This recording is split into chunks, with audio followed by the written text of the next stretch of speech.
Well, at that time, the great threat was crippling of the body. And we found that there was a way to prevent that. I would say that now the principal problem that we're confronted with is the crippling of the minds of children. I would take the extreme examples of crime, of drugs, teenage pregnancy. And the question is, how can these be prevented? Is there some way to treat the child early in life, into adolescence, to reduce the probability of that kind of encounter? Well, one way to look upon it is to recognize the important role of parents, and not only parents, but mentors, teachers, those who have relationships with children. Children's minds are shaped and formed in the course of their early experiences.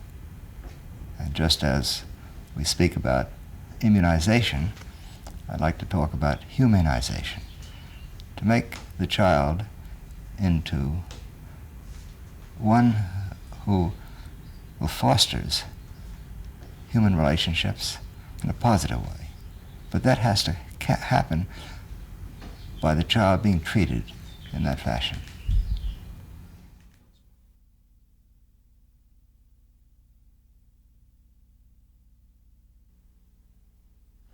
I think you offer parents an opportunity to perform better as parents by helping them to understand in what way they can do that.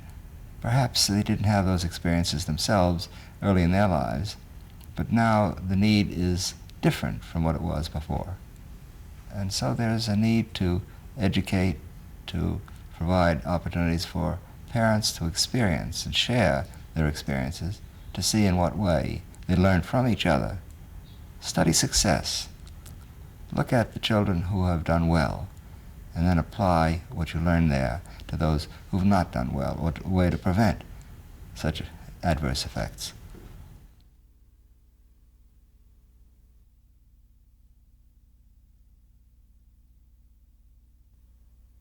Well, I have tended to use metaphorically the idea of microbial disease and macrobial disease, the idea that these are people-caused diseases.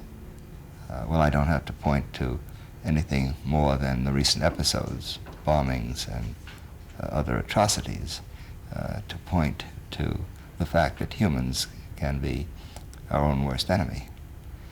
And so this next period of time is one of reflection, reassessment, to see where to emphasize, where to place the emphasis for a better future. And the children are the seedlings of the future. And by the time they get to pre-adolescence, they're already pretty well shaped and formed.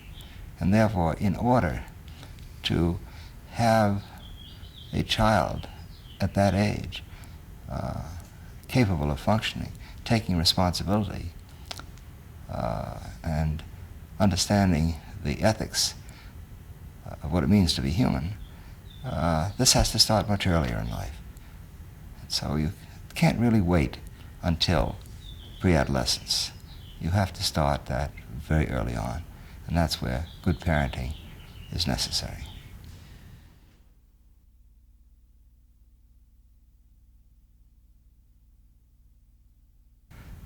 Parents can be the cause of success or failure. The child must be parented in order also to become a good parent.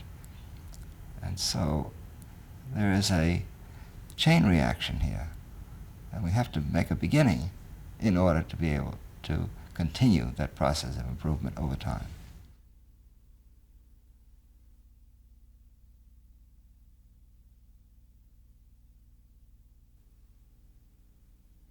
It seems to me that if we all agree that a way of preventing the crippling of the mind to which we've been referring, which is manifest in adolescence, young adulthood and beyond, then there's going to have to be a source of guidance, a source of information, a source from which experiences are shared, those that are successful as compared to those that are not. And in the same way, using the metaphor of the March of Dimes or the National Foundation for Infantile Paralysis, so similar organizations that represent the heart and soul of what the country desires. The problem of polio was solved by people who organized themselves in that fashion. Now, if you want to emulate their success, that's one way to think of doing it.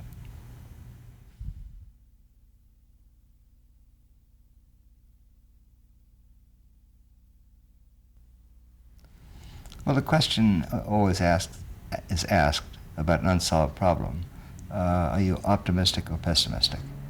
I simply turn around and say, let's look at 40 years ago, when we were suffering from the effects of polio epidemics, which destroyed not only children, but their lives in the summer months and that of their parents.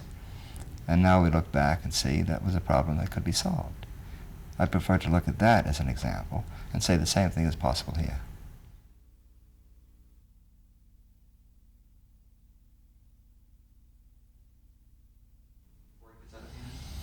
Well, you asked the right question, do we have the wisdom?